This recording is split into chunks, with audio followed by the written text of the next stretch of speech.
pulling out all the stops. Now honestly, the virus is attending the rally. Apparently they're waving flags, too. These people are truly morons. You know what I mean? And I like how they go after Scott Atlas because he's not an epidemiologist, but Sanjay Gupta now magically is. I mean, give me a break, Laura. The reality is this.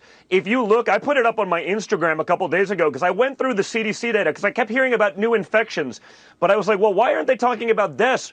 Oh, because the number is almost nothing. Because we've gotten control of this thing. We understand how it works. They have the therapeutics to be able to deal with this. If you look at that, look at my Instagram, it's gone to almost nothing. We're outperforming Europe in a positive way so well because we've gotten a hold of this. But they understand that Joe Biden brings nothing to the table. He literally brings a half a century of failure. He brings a half a century of bad trade deals that took your American dream and shipped it off to China and to Mexico and everywhere else. He brings incompetence. He's just the camouflage to bring the radical left, whether it's Kamala, whether it's Bernie, whether it's AOC. So they're manipulating that, but that's all they've got. So they got to put fear. Yeah. They want to shut down the country. Why don't we shut down for 10 or 15 years, Laura? Why don't we do that? And you know what? Then we'll all be Your safe. Kid can learn from their iPhone. They can go to school on their iPhone for the next 5 years. I'm sure that won't affect their education.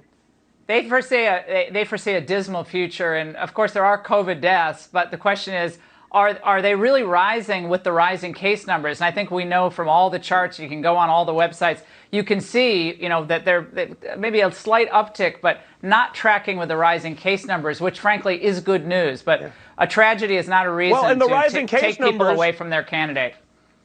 Donnie, we got to roll. The rising case numbers are because they're testing more. So, I mean, they don't talk about that either.